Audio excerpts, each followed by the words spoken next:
Now, American comedian Jerry Seinfeld performed in Sydney last night. Now, if you're a Seinfeld fan like me, you'll know that Seinfeld is about as political as a sandwich. He just doesn't do politics. He does laughs, he does wordplay, he does the hilarity of the human condition. But of course, he's a Jewish American. So the modern pro-Palestinian mob, they figured they'd interrupt his show. And Seinfeld, well, he hit the heckler for six, or in American terms, he hit him out of the park. It's a comedy show, you moron. Get out of here.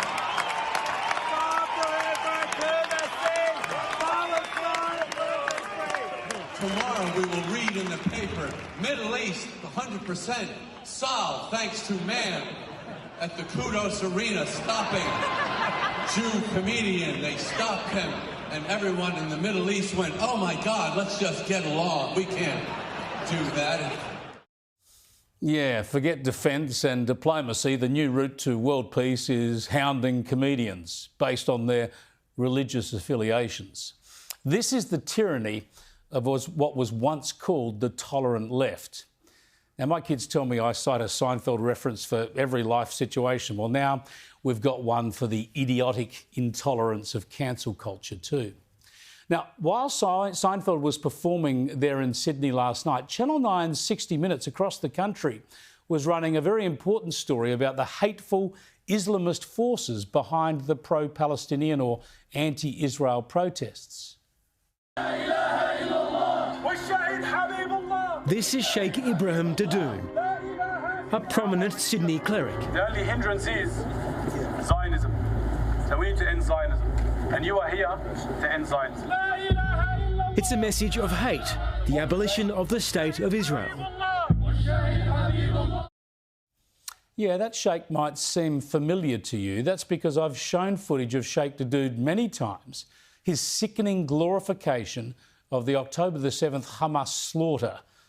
And he did that just hours after more than 1,400 Israelis were killed, maimed or kidnapped simply for being Jewish. I'm smiling. I'm smiling and I'm happy. I'm elated. It's a day of courage.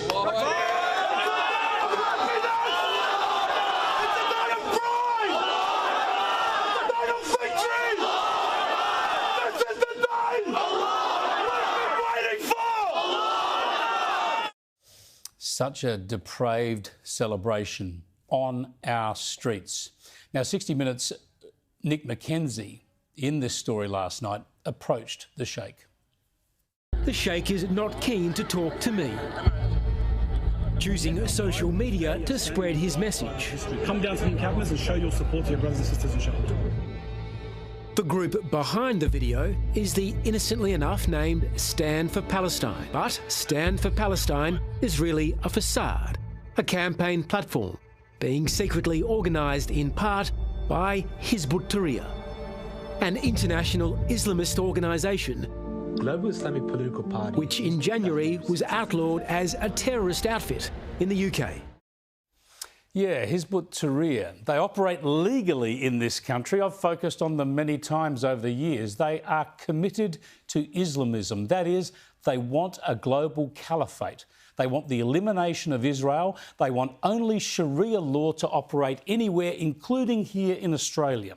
So the only difference between them and Islamist terrorist groups is that Hizb ut-Tahrir say they do not condone violence. They want the same outcomes, but they claim they can do that without violence. Now, just how you could deliver a global caliphate or eradicate Israel without violence is beyond my comprehension, I've got to say.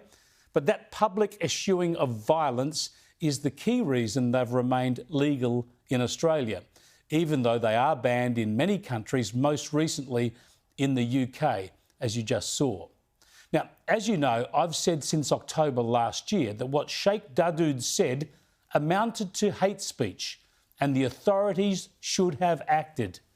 Instead, all this hatred directed at Jewish Australians, the chants of F the Jews, where's the Jews, gas the Jews, staggeringly has led to zero arrests, zero response from our political and law enforcement authorities.